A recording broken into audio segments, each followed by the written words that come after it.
The following is a test flight briefing for the Albatros aircraft before a test flight using simulated flight dynamics assessment. We start off with a weights and balance experiment with the Albatros propped up on 3 scales. As you can see in the top right corner, the location of the center of gravity on the z-axis, which is the longitudinal axis of the plane, is being moved. By moving the center of gravity back and forth, we can use the normal reaction on the scales to gauge whether the center of gravity is reached too far forward, as you will see, and the plane flips over entirely.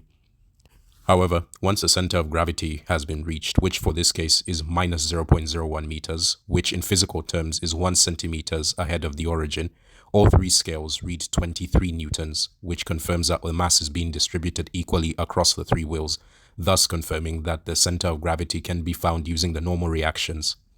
Following this, we move on to the thrust test. This is done by setting up a scale at the nose of the Albatros. First, we go for a full-scale test, which is thrusting the Albatros at maximum speed into the scale, and we get maximum thrust at 30 newtons. However, we need to calibrate the RPM to the thrust, and as we can see, as we slowly increase the thrust, the numbers increase slowly. The negative sign is due to the orientation of the scale as we are moving into the scale. During the static test, it has come back that at 99 RPM, we exert 30 newtons of thrust. Therefore, a linear relationship can be made. The Albatros does begin to slip sideways, which can be said to impact the accuracy of the test. However, it still reaches a maximum of minus 29 newtons of thrust, which is 1 newton off the 30 newtons measured at the first thrust test, which does not make much of a change. And in the 30 newtons case, we can safely say that all the thrust went into the center of the scale.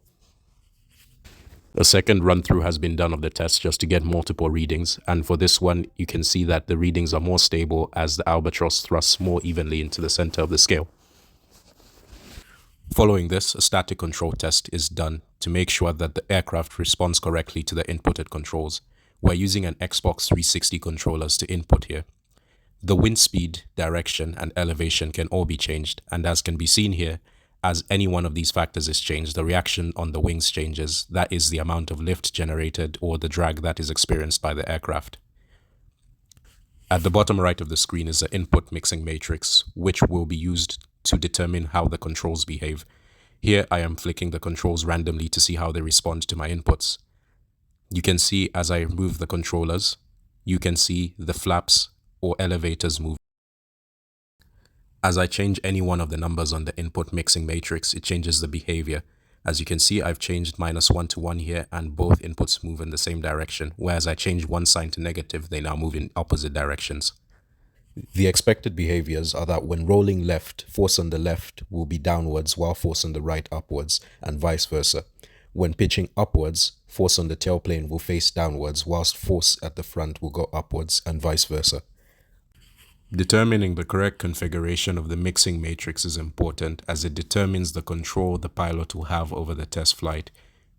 Here we have a first flight in which I am unable to even get the aircraft off the ground as the controls are not mapped correctly. After further tinkering with the mixing matrix in static control, I am able to find where the correct controls are and map the controller accordingly, which allows me to get takeoff. As you can see, I've inserted a video of the controller in the top right corner so that you'll be able to see the behavior of the aircraft as I take off. Here I thrust ahead at full speed. As you can see, it goes to 100 RPM and then prepare for takeoff. Takeoff is a bit delayed, but that's because I had thrusted my controls in the wrong direction. I am unable to get stability in the air as the controls are still not mapped correctly. As I try to turn one way, it turns the other way, making me lose control of the flight by overreacting and try to overcompensate by turning the other way, making the aircraft go into a barrel roll. However, I'm able to assert some form of control, but were unable to land in this case. To confirm that the controls were in the right place, I did a dynamic stability test with the same controller, which as you can see in the top right responds as I'd like it to. I do pitch, roll, and yaw tests to see how the controller reacts, and here you can see the rolling is correct and the yaw, which was done earlier, was correct. It should be noted that during the pitch, roll, and yaw tests, all of the movements are underdamped, which can be seen physically as they tend to oscillate the moment I let go of the controller. Following this, I do a wind tunnel test. These results can be imported into Microsoft Excel via the text file generated, which can be used to map graphs. First is the CL versus alpha curve. That as the angle of attack increases, the amount of lift generated increases. However, for all of them at around 15 degrees, the lift stalls, which means lift is no longer generated and the lift generated starts to reduce. Following this is the CL versus CD curve, also known as the drag polar.